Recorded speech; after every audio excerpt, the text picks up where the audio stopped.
I think I've mentioned on the show before, I am the consummate overprotective father. I've been accused more than once of being a helicopter dad, always hovering over the kids, being very over-involved. So if somebody had told me, years ago when our kids were little, that one day I would send my kids to overnight camp for several weeks with no telephone communication, no visitation, no texting, no emailing, just an occasional letter in the mailbox, I would have said they were crazy. But as I've learned over and over again in my life, never say never. Welcome to Hear Me Out. I'm your host, Spencer Dimitros. Today we're going to talk about summer camp with Carl Metzger, the person who probably had the most influence over me in helping me to decide, agree with my wife, that we should send our kids to overnight camp, hours from home, both kids in separate camps, where I'd have minimal contact with them. Carl is well-versed on all things summer camp.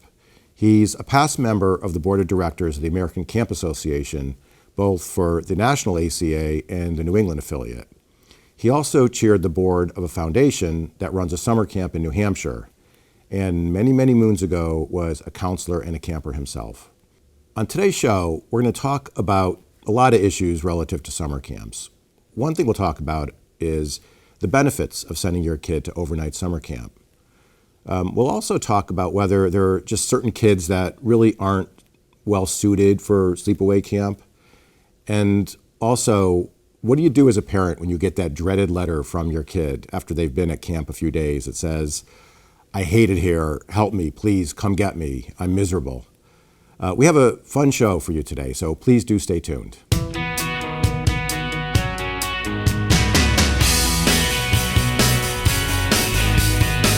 Today, we're thrilled to have as our guest Carl Metzger. Carl is a partner at the international law firm of Goodwin Procter. But today, Carl's not going to talk about mergers or acquisitions or multi-million-dollar corporate lawsuits. As I mentioned in the introduction, Carl's going to talk about summer camp. So welcome, Carl. We're so happy to have you here. It's nice to be here. Thanks for having me. Sure.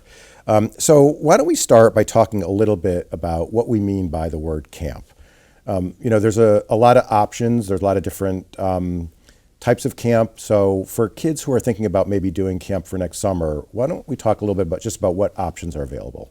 Yeah, absolutely. And I think that's a great starting point because really when we talk about camp, a lot of people immediately have some image that comes to mind. Maybe, wooded cabins up in the mountains or something like that. But really camp can mean so many different types of programs these days. And so I tend to think of it as the where, the what, and the who, in the sense of where, is this an urban camp, which, YMCAs have, or things like that, programs for kids during the summer months, but are still close to where they live? Is it something that's rural and even farm-oriented, or is it something, focused up in the lakes and mountains, let's say, in New England? So that's the where. In terms of the what, there are camps that try to do a broad array of programs, sailing, tennis, mountain climbing, all kinds of things. And then there are camps that are very narrowly focused on, let's say, a soccer camp or a science camp. And then in terms of the who, there are camps that are divided by gender. There are specialty camps, perhaps for kids with disabilities or other particular interests. There are camps that are all scholarship camps that are taking kids from more disadvantaged backgrounds. So it can mean so many different things. Excellent. Well, let's focus for now just on one type of camp. Let's talk about overnight camp. So for parents who are thinking about overnight camp for their kids, say for next summer, what are the benefits of overnight camp? It's a great question, and it can vary by camp. I think some of the benefits, frankly, are allowing the child to develop outside of their home environment in new ways, getting new experiences and having new relationships that they wouldn't have gotten if they had just been at home all summer or with their family on vacation during the summer. So it also teaches them, I think, a greater sense of independence, because for many of them this will be really their first time being away from home, except for perhaps a sleepover or something like that. Interesting. So, I'm sure that, camps are a great experience for a whole range of kids, personality types. Is there a certain kind of kid that maybe isn't the right fit for an overnight camp? I don't think there is. I think there are kids who may not yet be ready for that experience, but I've never seen a type of kid who I've thought, this child really should never go to a sleepaway camp. And really, we focus on the sleeping aspect, being away from home. But it really is more about what is the camp doing programmatically, what kind of support do they have for the children, what are the ways in which they really foster development, not just learning skills and activities like to play tennis better or to learn to sail or kayak, but really how are they thinking of the child more developmentally and supporting that kind of growth. And that's going to be pretty much a wonderful experience for any kid who's in the right environment for them. Oh, interesting. So let's just say we have a parent and they've got a kid they would classify as a homebody. Yeah. Just a kid who's really attached to the family, to the house. They just, kind of are a little high anxiety type person. And it's a little paradoxical in that in some ways that would be somebody who would benefit enormously if they can just get there, get to camp, right? But on the other hand, it's, for a parent, it's almost traumatizing to think of that kind of kid going to camp. What would you say to that parent?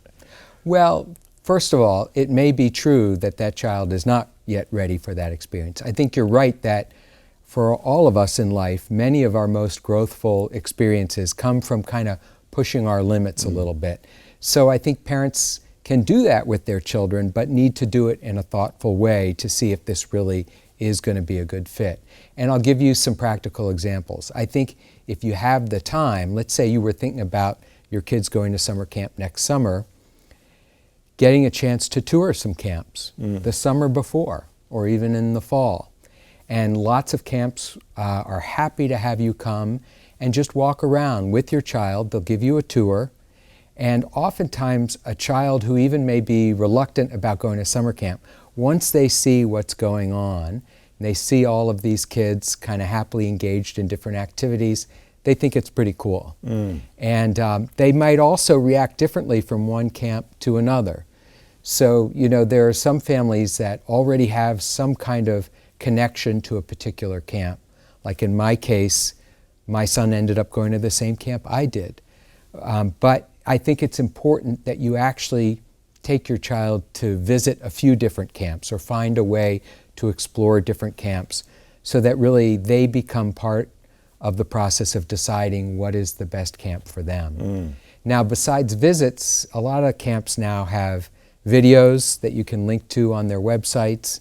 So you can start to get a feel for what is the camp like, and more importantly, your child can start to get a better understanding of what it would involve to go away. Yeah, good point. I have to say, I as you know, I sent both of my kids, my wife and I sent both our kids to overnight camp. Yeah. And, my daughter, I remember I was very nervous about it. And she did fine. We visited a few camps, and by the time she was ready to go, she went very willingly and all that. And it's funny, just in the last week, we were talking about, I think just talking about today's show, we were talking about camp, and she said, the fact that I went to camp, my experience at camp, was probably the most life-changing experience of my life. And I said, really? And I didn't know that. Yeah. And I said, how so? And she said, that's where I lost my shyness. She said, and I remember this, but I'd kind of forgotten about it, but when she reminded me, like when we would go to restaurants, she couldn't even order food. Like she knew what she wanted, but she couldn't order food from the waitress. She was so shy. Yeah. And it's just, she lost all that, at camp. It was so for her, she looks at that as like the life-changing experience. So for her, the huge benefit. So I think that's a wonderful story, first of all, but I also think it's not that uncommon in many ways. And I will tell you personally, for myself, camp was a life-changing experience. And I think a lot of it has to do with finding a camp environment that really is supportive of young kids kind of learning independence and developing in ways that frankly you just don't get in the school system or even when you're living at home with your parents. Yeah. And believe it or not, oftentimes parents will say, I'm not sure my child's ready to go away to camp yet, but it's really more the parents aren't ready to have the child go away to camp yet. And frankly, I felt that way with my own kids. My kids went to Sleepaway summer camp 4 weeks each at age 8, which is pretty darn young. And that was hard for me and for my wife. And but I think it was, you know, to your point about Coco, a life-changing experience for my kids. Yeah, yeah. I think it was harder for me. But I'll tell you what helped. It was, she was gone for like 4 days. And, you know, at both my son's camp and my daughter's camp, you know, there was no email, no texting, no nothing other than, you know, letters that you could write back and forth. So after 4 days, I still hadn't heard from her. And I was on the internet, and, you know, my wife and I were just going on the web, you know, because we heard that they post pictures campsite, of the campsite. And I'm flipping through, and I'm not seeing any pictures of Coco. I'm just like, please, let me just see one picture of her, just so I can see that she's still alive. You know? So I look, and there's a picture of her with a rifle, laying on the ground with, you know, the headphones, you know, shooting a rifle. And at a rifle range. At a rifle range, right. He wasn't in the lunchroom or, you know, in the bathroom or anything, no. You know, we're not like a gun family. So it was like shocking to me, you know, it was like, whoa, you know. But I have to say, she just, like, it was like I never saw her look so confident, and she looked very well adjusted and happy, and it was like, oh, thank God, okay, she's doing okay. You know, in my wife's family, my wife did not grow up going to summer camp, and I think her parents would have said summer camp was for parents who didn't love their children, you know, that they would send their kids away for the summer. And I think, in fact, the opposite is true. Like, it is hard for parents to let go of their kids for part of the summer. And frankly, you probably would have loved having your kids around that summer, but you're doing this for them so that they can be in a learning environment where they can start learning in ways that frankly just aren't available in your home. I know you don't have a rifle range at home. I do not have a rifle range at home, no. The closest thing are butter knives or something. But yeah, and you're right. I would have liked them home that summer. 2 or 3 years later, I was so grateful for camp. I have to say, it was like the best thing in the world. It was like my wife and I actually got like, you know, 3 or 4 weeks where we could just do stuff together. So, it can be a win-win. Yeah, it was. So again, for parents, you know, now considering camp that are, you know, maybe starting to research it, what are some of the key factors? You know, every camp's different. They offer different activities. They're set up differently. What are some of the key factors that parents should think about when trying to match up their kids to a particular camp? Yeah, it is important to do some due diligence. And, you know, I, having been on the board of the American Camp Association, feel like there are a lot of factors that at times are kind of hard to see. Obviously, a critical first step is safety. You know, your child means the world to you. And oftentimes a lot of the staff at camps are relatively young. So it can feel a bit insecure, even just dropping your kid off, let alone leaving them there for 4 weeks, let's say. So you want to do some due diligence to make sure that this is a stable organization with some real adult leadership that's been around for a while and knows what they're doing. There are different ways you can get that. I think visiting the camp, again, is important. Meeting with the camp director ahead of time, really looking at their website. It is totally appropriate to ask for references. We did that with our kids. We spoke to, particularly as to my daughter's camp, some different families that had sent their daughters there. The American Camp Association has an accreditation process. I like to see a camp that is ACA accredited. ACA has these standards that part relate to safety, but programmatic and other things that frankly make sure the camp really has thought through every step of the process.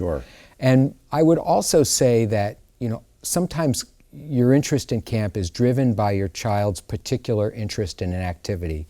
They want to go to soccer camp or whatever.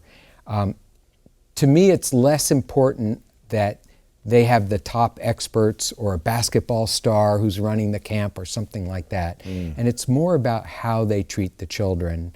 And while it's good to get good instruction, it's also good to make sure that they're thinking about how they deal with children developmentally.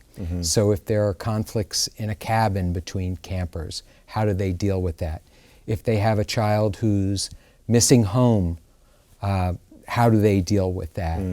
What is their philosophy about technology, for example? You mentioned your kids weren't allowed to have cell phones or otherwise have access to computers. There's not necessarily one right answer to that, but you want a camp that you know is being thoughtful about how they're approaching these issues. Yeah, interesting.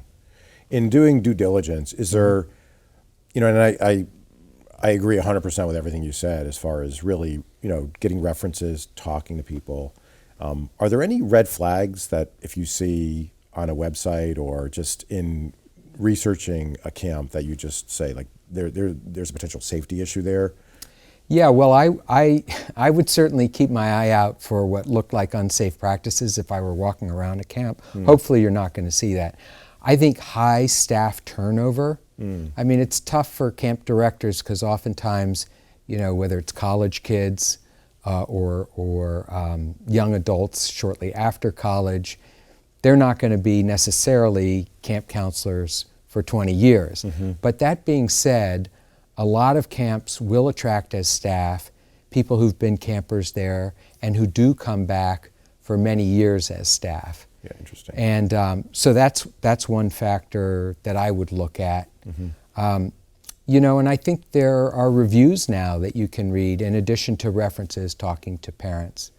So I think those are factors. You can look up to see whether camps have had safety violations in terms of like food issues in their kitchen, things like that. But hopefully you're not going to find too much of that. Yeah, good. So both of my kids went to, my son went to all boys camp, my daughter went to an all girls camp. And there are plenty of co-ed camps as well. Do you have a view on whether one's better than the other? Or Great question. Yeah, so you can have camps where the boys and girls are mixed together.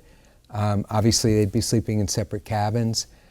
You can have, boys and girls camps that are brother and sister camps. They're basically right next to each other, but they're not technically, doing the same activities at the same time. Or you can have camps like where your kids went, where my kids went, where it is just a boys' camp or just a girls' camp. And I'm pretty agnostic. I think any of those can work. I do think sometimes people think the more natural experience is co-ed, and I will tell you just personally, having experienced an all-boys camp, I think there was something nice, particularly in those kind of tween teen years, of just being with your own gender and not having to worry about relationships between boys and girls and those dynamics. Yeah, I agree. I felt like, they get that experience with, the other gender, 11 months a year in school. Right. And this was a time where they could just not have those influences affect, just their daily lives and their interactions with their peers. So I thought I liked that, but we only did that. We didn't try the co-ed thing, which I'm sure has advantages as well. Right. But I thought the unisex model was really helpful for both of my kids. Yeah. What about, the optimum? Is there an optimum age where kids should start, or even a range? Like what's the youngest you think they should start, and maybe what's the oldest? Yeah, so for overnight camp, there are camps that will take 7-year-olds, and I've seen that work very well. I think oftentimes parents are reluctant to send away 7, 8, 9-year-olds, and often wait to send kids to camp until they're 11, 12, 13, let's just say. And I would just kind of push parents to consider earlier than later. I think kids can really be ready to go away. And some camp programs will have, a week or two, even though they're 4-week normal, they'll have kind of introductory sessions for the youngest kids to go for a week or two and get a taste of it. Or sometimes they'll let your first-time camper come for 2 weeks and then decide whether they want to stay for the full 4 weeks. So there may be some flexibility there. But generally, I would urge parents to consider earlier rather than waiting too long, because developing a longer-term relationship with that camp for that child, I think kind of really leverages the experience and makes it more meaningful over time. If they come in at 13 and they really just have a couple years there, it may still be valuable, but it won't have quite the impact on them that it would have if they'd started and had, let's say, 6 or 7 years as a camper. Yeah, makes sense. I found almost everything related to our children as they grew up. Beforehand, you just think that you have so many years in front of you. Right. And when you're experiencing it, you realize how short the window is. So I think with camp, if you start too late, you really, even if I think our kids started at 10 or 11, I still felt like it wasn't enough. Really? It kind of went by too fast. Yeah. Because once they get to be, they didn't do the counseling part of it. So it just felt like, it was done quickly, Yeah. Like I wish they had another couple of years. Well, I'll tell you one thing that's really interesting about the camp experience is oftentimes kids who make close friends at camp keep those friendships for the rest of their lives. It's really kind of dramatic how many of those bonds that are formed at camp, because they're living with a lot of these friends in a way that they just don't get to experience during the school year. Yeah.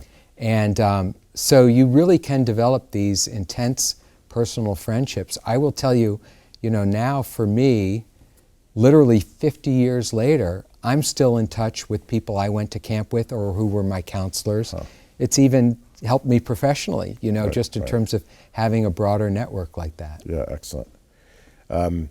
So let me ask you, what do you do? What do you do if you're a parent and you get that dreaded letter, 4 or 5 days into camp from your kid and says, Mom, Dad, get me out. Right. I hate it here. I'm miserable. I feel like I'm in jail. Come get me right away, please. Right. What do you tell those people? What do you do? Yeah.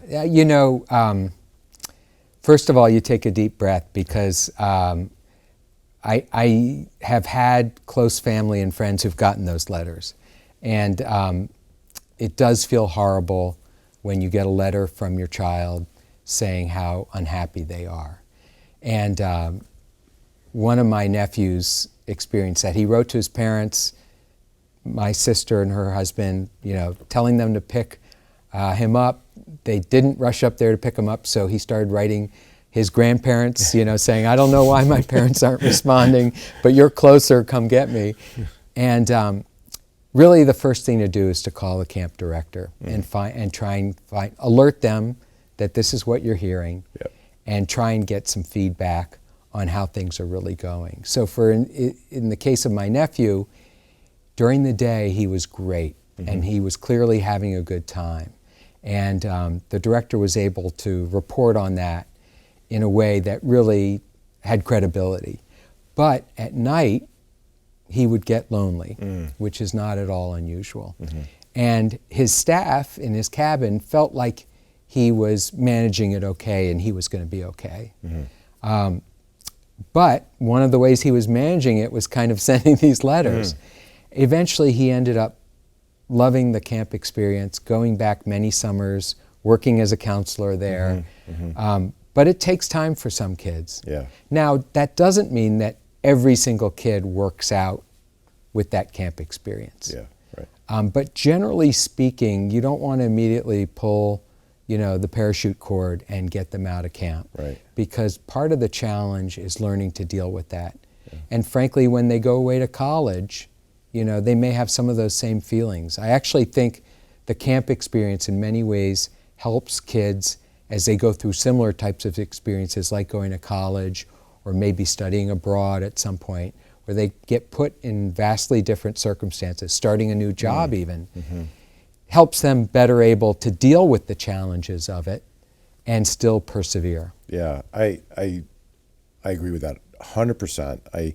Our kids are going to be going away, obviously, to college. They're seniors now, next year. And Wow. I'm so much more comfortable with them Yeah. leaving now that they've had that camp experience and been away from home at night before. Yeah. So, absolutely. Anyway, before we wrap up, we're running out of time. Do you have any, if you had to give like a key takeaway to parents who are considering camp for their kids, Yeah. is there anything you would suggest? Well, I will say a lot of parents who haven't had a camp experience are wary about the subject. And sometimes it's their child who's brought it to them. Child has a friend who's going to camp and this kid wants to explore also going. And I would just say, try to come at it with an open mind. And if you have any of those kind of biases toward thinking that camps are too expensive, I don't want to send my kid away, the child really just needs to be at home with us more and go on our vacations, etc. Try to put that aside to the extent you can. Take an honest, objective look at camps and think about whether this would be a good experience for your child or not. And then take the time to really do some looking. It does take time, I think, to find not a good camp, but a camp that's a good match for your child. Well, good advice. And you provided such great information today. Thanks. I'm sure it was so helpful to so many people out there. So thank you so much for coming, Carl. Thanks for having me. Okay.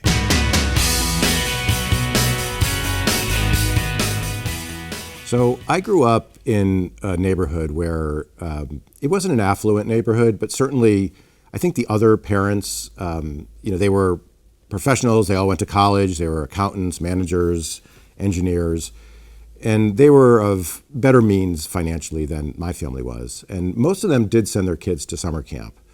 So my mom was a little like what Carl said his mother-in-law was like in terms of camp, kind of giving us this really subtle message that, well, if you really love your kids, you're not going to send them away for like 4 or 5 weeks.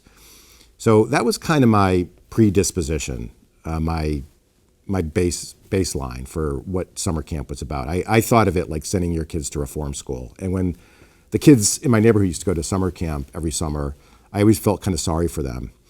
So, when I had my own kids, my